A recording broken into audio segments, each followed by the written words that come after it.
Welcome to the Court of History.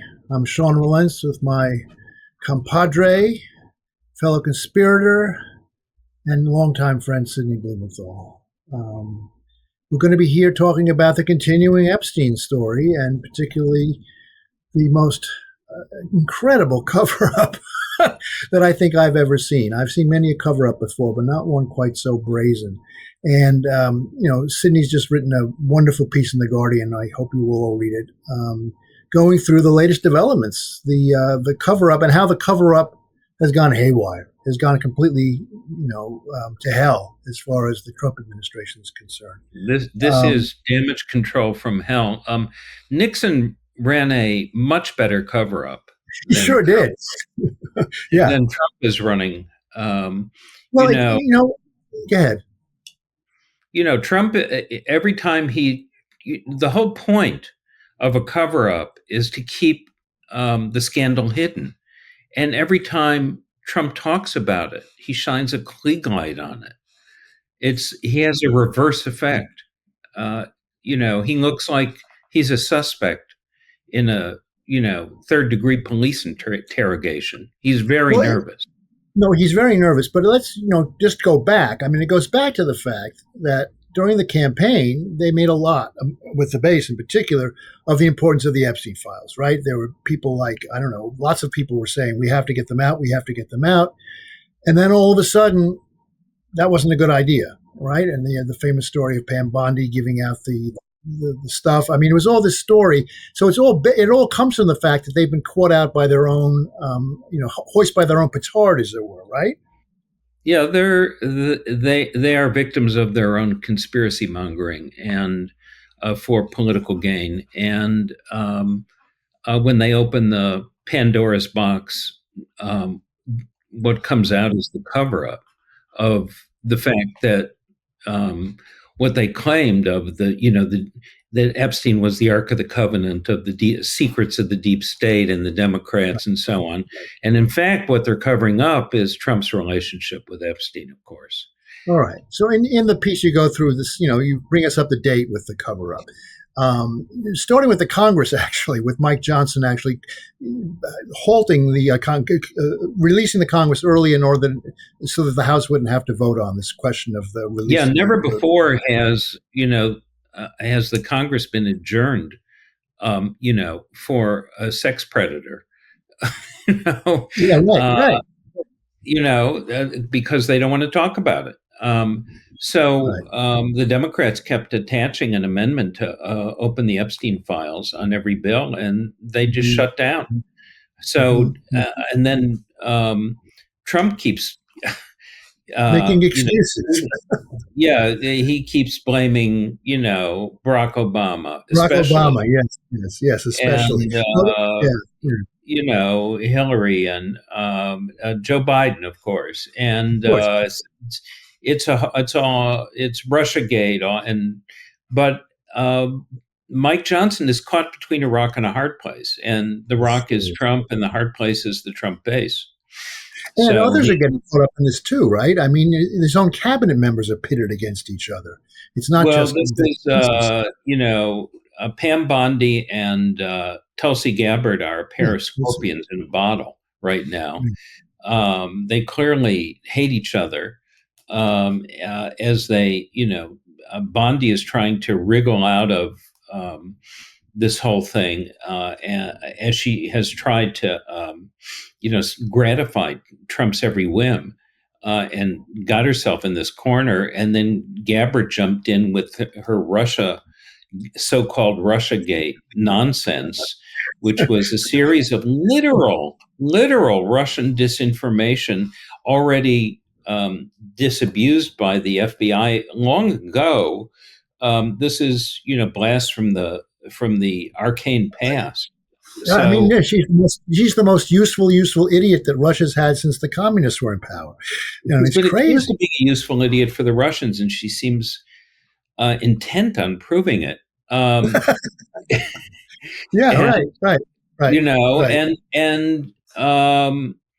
And then we have to.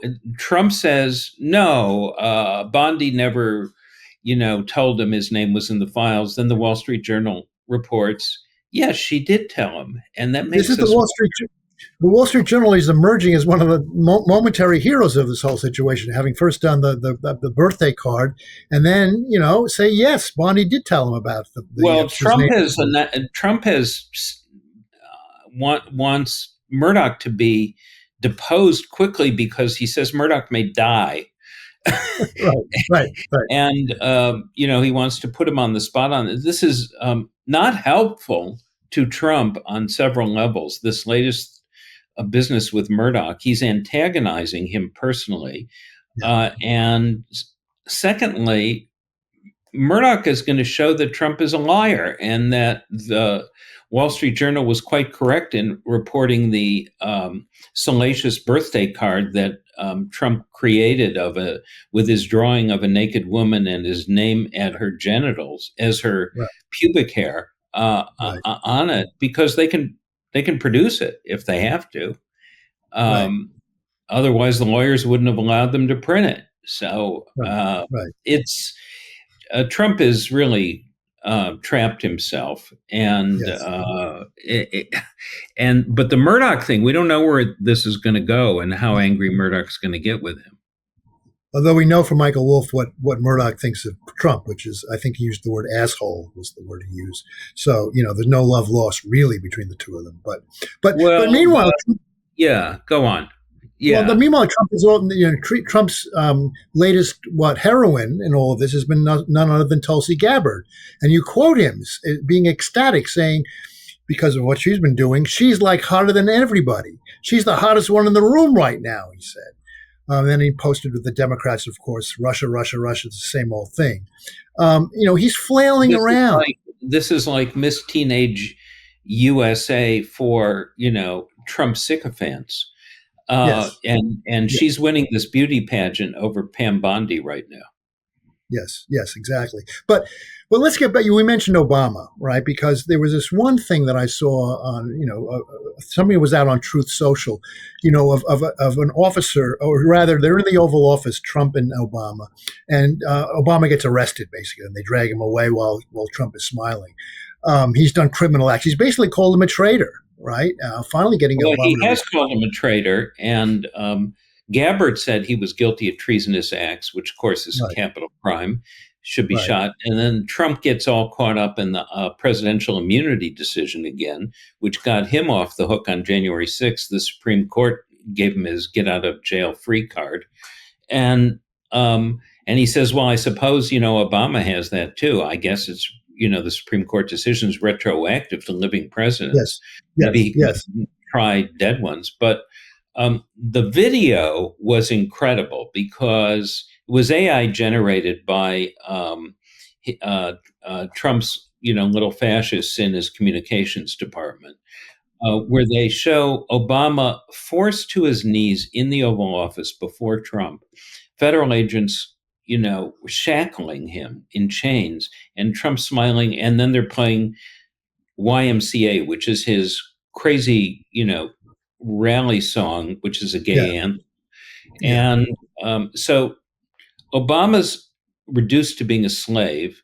Trump is happy, and he's the happy slave master. This is what they're showing, and this is going to vindicate him in the Epstein files. Yeah, it goes on and on like that. But that was a particularly ugly. I mean, watching that actually, I've got a thick skin for a lot of this stuff, but that was really horrible. Well, let's move on though to talk about the Todd Blanche's mission of mercy. Is that what he's doing? And going down to Tallahassee to talk to Ghislaine Maxwell. Here was the part where we really thought, look, this is about as obvious a cover up as you can get. Yeah, well, Todd Blanche, who was Trump's personal attorney in the Stormy Daniel hush money trial, has been elevated to deputy attorney general, was, rushed as a presidential agent to the Florida Correctional Institution in Tallahassee to interview over 2 days Ghislaine Maxwell, who is convicted of being a sex procurer of minors, and also was indicted on 2 counts of perjury, for which she was not tried only because she'd already been convicted on the sex trafficking charges. But she's lied repeatedly, and she's participated, according to the victims, in Epstein's sexual predation and acts. So the barking you hear is my assistant. And a And fine assistant he is, I would say. Yes, go ahead. yeah. So the curious thing, about this is that yet another Trump personal attorney who's been appointed to his administration as Solicitor General, D. John Sauer, had filed a brief just a couple weeks ago before the Supreme Court to deny Maxwell any relief for opening her trial or claims that she had an unfair trial, and to deny her any pardon. It described her as a sexual abuser and says she was rightly convicted and that the matter was closed. And then in rushes Todd Blanche, another personal attorney in Trump's. This reminds me of the Marx Brothers movie. Which one? I'm trying to remember the name of it. They're in the hotel room, and there's an open door between rooms, and they keep moving beds, and there's a hotel detective, and he's completely baffled as Harpo and Groucho and Chico are running room to room. It's yeah, right. Well, but then he goes down there. Todd Blanche does, and then who turns out to be Ghislaine Maxwell's representative? Who is speaking on her behalf? No one has ever accused her of being stupid, although, she's so smart she wound up in prison in the 21st century. Right. But her attorney, David O. Marcus, is a good friend of Mr.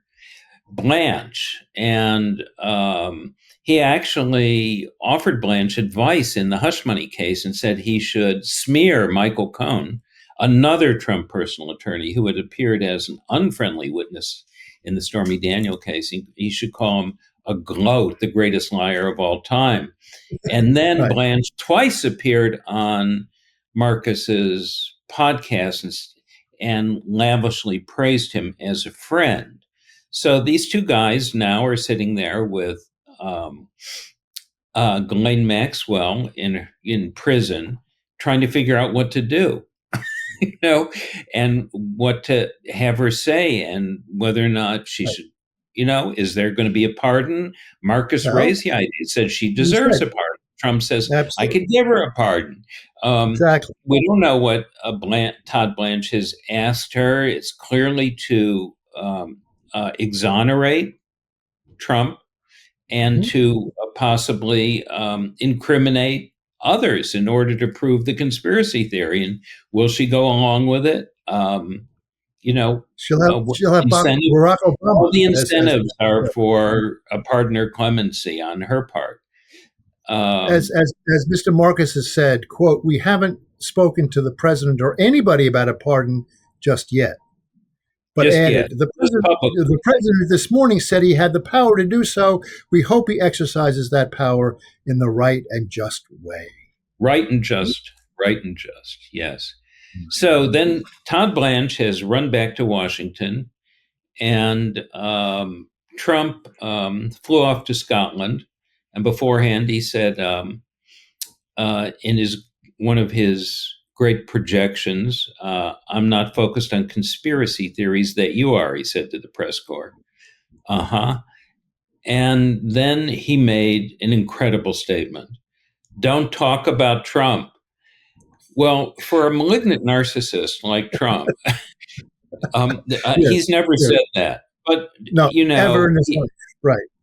Ever in his life. I alone can fix it. But he recovered from this hallucination and, was back to, saying that really the villains were Beyonce, Oprah Winfrey, and Al Sharpton. I wonder what they have in common. Yeah, what do they have in common? Yeah, they should be prosecuted for endorsing Kamala Harris and receiving millions of dollars all false, of course. And then back to this is a massive Obama scandal, and back and forth. And he doesn't know where to turn or what to say. And he's constantly throwing up gorilla dust. So that's okay. So let's conclude though. Where is this all headed? I mean, we're not going to be predicting anything too much, but it looks like he really is stuck in something that he cannot get out of right now, right? Well, this is not going to end. This is the important point. The Epstein files controversy cannot end until the files are released and either exonerate him or incriminate him. And beyond the files, there are many, many stories of credible victims of Epstein and other women who were present with him and Epstein, who were sexually abused and assaulted by Trump. We just spoke with Julie K. Brown, who's spoken to many of these survivors, victims, and they put Trump right in the middle of everything. Ghislaine Maxwell, to the contrary, notwithstanding. Yeah, not least the world of the model industry, where Trump had his own modeling agency, importing models from Eastern Europe, and Epstein was envious and admired his model agency and invested in his own, which became a source of young flesh for him. The person who ran it, Jean-Luc Brunel, wound up hanging himself after he was arrested for rape. Didn't Epstein say when he was setting up his modeling agency that he wanted to do it just exactly the same way Trump built his agency, right? They were modeling himself on the Donald. Yes, and he consulted with Trump about it, according to reports. And maybe they'll ask Ghislaine Maxwell those questions.